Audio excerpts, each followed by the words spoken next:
Hey, third grade. We're going to read some more of The One and Only Ivan today. And, you know, last time when we read, we found out Stella was not in very good shape. She wasn't feeling well. And things were not looking real wonderful for Stella. So today, you know, we're going to find out, remember that Ivan promised Stella that he would take care of Ruby. All right, let's read on. It's called Knowing. Before Mac, before Bob, even before Ruby, I know that Stella is gone. I know it the way you know the summer is over and winter is on its way. I just know. Stella once teased me that elephants are superior because they feel more joy and more grief than apes. Your gorilla hearts are made of ice, Ivan, she said, her eyes glittering. Ours are made of fire. Right now, I would give all the yogurt raisins in all the world for a heart made of ice. See, gorillas do grieve. That means they are feeling sad over the loss of something. And Ivan is feeling very sad because he has lost his buddy, Stella. Bob heard from a rat, a reliable sort, that they tossed Stella's body into a garbage truck. It took 5 men and a forklift. All day I tried to comfort Ruby, but what can I say? That Stella had a good and happy life, that she lived as she was meant to live, that she died with those who loved her most nearby. At least the last is true. Julia cries all evening while her father sweeps and mops and dusts and cleans. When George sees Mac, he runs to him. I can only hear a few of his words. Vet. Should have. Wrong.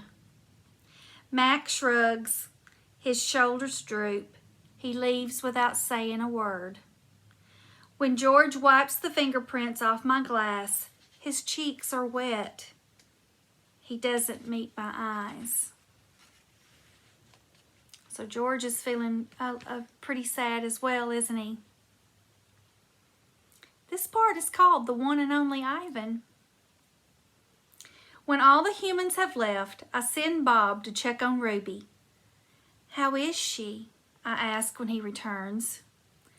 She was shivering, Bob says. I tried to cover her with hay, and I told her not to worry because you were going to save her. I glare at him. You told her that? You promised Stella. Bob lowers his head. I wanted to make sure the kid felt better. I shouldn't have made that promise, Bob. I just wanted... I point to Stella's domain, and for a moment it seems like I've forgotten how to breathe. I wanted to make Stella happy, I guess, but I can't save Ruby. I can't even save myself. I flop onto my back. The cement is always cold, but tonight it hurts. Bob leaps onto my belly. You are the one and only Ivan, mighty Silverback, he says. He licks my chin, and he's not even checking for leftovers. Say it, Bob commands. I look away. Say it, Ivan. I don't answer, so Bob licks my nose until I can't stand it any longer. I am the one and only Ivan, I mutter. And don't you ever forget it, he says. When I gaze at the food court skylight, the moon Stella loved is shrouded in clouds. So you can see it's a cloudy evening. And this part, we're going to read one more part, is called Once Upon a Time. All night, Ruby moans and sniffles. I pace my domain. I don't want to fall asleep in case she needs something. Ivan, Bob says gently, get some sleep, please, for your sake and for mine. Bob can't sleep unless he is on my stomach. I hear a stirring. Ivan, Ruby calls. I rush to my window. Ruby, are you all right? I miss Aunt Stella, Ruby sobs, and I miss my mom and my sisters and my aunts and my cousins too. I know, I say, because it's all I can think of. Ruby sniffles. I can't sleep. Do you know any stories the way Aunt Stella did? Not really, I admit. Stories were Stella's specialty. Tell me a story about when you were little, Ruby pleads.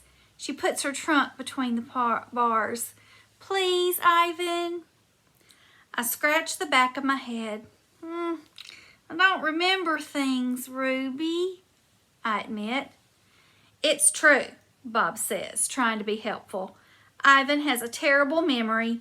He's the opposite of an elephant. Ruby lets out a long, shivery breath. Oh, well, that's okay. Night, Ivan and Bob. I listen to Ruby's soft sobs for long, horrible minutes.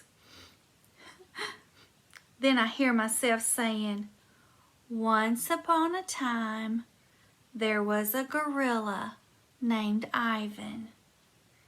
And slowly and deliberately, I try to remember.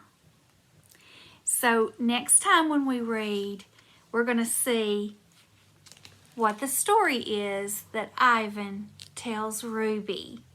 I think you're going to love it. I will read to you guys again next week. Love you all and miss you all so much. Bye.